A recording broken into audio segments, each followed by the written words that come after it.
e até pelas mensagens que chegam aqui, a gente observa que ainda existem algumas dúvidas dos ouvintes e aquela questão de desmistificar mesmo, né? Porque eu me lembro que em certa ocasião o senhor falava, será que é candidíase? Então, eu fiquei um pouquinho receoso de trazer o tópico, mas eu falei, eu acho que já é hora, acho que já está bem maturado o assunto para a gente poder discutir de uma forma um pouquinho mais objetiva e um pouquinho mais séria, né?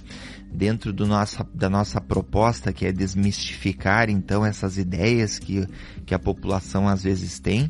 Então, eu acho que é prudente a gente falar um pouquinho de uma maneira mais objetiva. Então, vamos lá. O que é a candidíase, né, para quem está nos ouvindo? É a famosa coceirinha, é a famosa secreção, o corrimento, tô com candidíase. Mas será que é mesmo? Porque existem inúmeras situações onde ela tem os sintomas são muito parecidos, mas ela não se efetiva como diagnóstico. Então, a candidíase é uma patologia altamente frequente, assim, muito frequente. Estima-se que existem mais de 2 milhões de atendimentos, de casos diagnosticados por ano, dentro, né, do cenário brasileiro aí. Ela é considerada uma doença, candidíase? Ela é uma afecção, ela é uma doença. Então, assim, a candidíase, ela vem, então, é uma infecção causada por um fungo chamado Cândida. Existem vários tipos de fungos presentes lá na microbiota vaginal. Também existe a candidíase masculina, para quem está nos ouvindo, né? Existe a candidíase lá do bebê, por exemplo, lá. Então, existem várias situações. A cândida, que é o principal causador, principalmente a Candida albicans, ela é mais prevalente. Existem aquelas não albicans também. Então, assim, ela acaba sendo uma da maioria dos agentes causadores. Porém, os sintomas, eles são muito parecidos. Então, a gente precisa diferenciar o que é uma vaginose, porque existem aí, dentro do termo vaginose, existem as infecções por cândida, que é um fungo, existem as bacterianas, existem aquelas que são vaginoses inflamatórias, ou seja, não é uma infecção. Uma inflamação, ela pode se dar por vários aspectos, várias causas. Uma paciente diabética, por exemplo, que ela tem a imunidade comprometida, ou lá uma paciente usuária de corticosteroides, tá? Ela sofre de artrite reumatoide, enfim, ou usou lá um antibiótico para infecção de garganta. Altera totalmente a flora vaginal, fazendo com que muitas vezes o fungo que também mora lá, ele se destaque e ele acaba fazendo aquele processo inflamatório ou infeccioso. Então, como diagnóstico, a gente precisa do exame físico, clinicamente, só pelo que a paciente conta. Então, muitas vezes a paciente vai num clínico geral. O que você tem? Eu tenho coceira, tenho corrimento e tenho ardência. É candidíase. Sim. Mas será que é mesmo?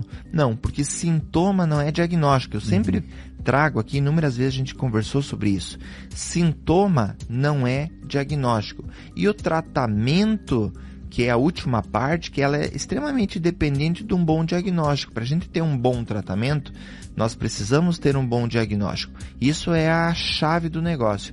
Na medicina, a gente tem isso como uma lei. Então, existem vários diagnósticos diferenciais, inclusive. Agora a gente está adentrando época do verão aí, daqui um dia, né, abrem-se piscinas, lagos, enfim. É muito comum a paciente passar lá um final de semana na piscina, enfim, e na segunda, terça-feira desenvolver algum sintoma. A vulvite, ou seja, a inflamação da vulva, a parte externa da vagina, ela é diferente de uma candidíase. E às vezes o tratamento acaba sendo de forma generalizada, né? Então, por isso que a paciente tem dificuldade de ter uma melhora substancial. Então, a gente coloca que a avaliação médica, uma avaliação específica, obviamente, de um profissional da área da ginecologia, um ginecologista, ela é fundamental. Existem várias nuances ali nesse atendimento. Então, a avaliação da mucosa, o famoso exame ginecológico especular, ele é necessário para a gente observar a característica daquela secreção, a característica da mucosa vaginal. Muitas vezes a gente precisa fazer uma avaliação do pH vaginal. O que é pH? A gente vê às vezes lá pH neutro no sabonete, no papel higiênico, enfim. O pH é a acidez vaginal.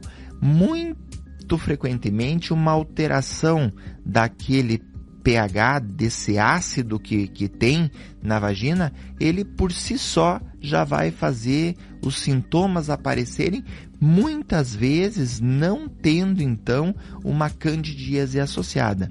Às vezes a candidíase ela é secundária à alteração do pH. Então isso é muito importante, é um assunto que é muito frequente nos consultórios, nos atendimentos, seja em posto de saúde, seja em unidades de atendimento.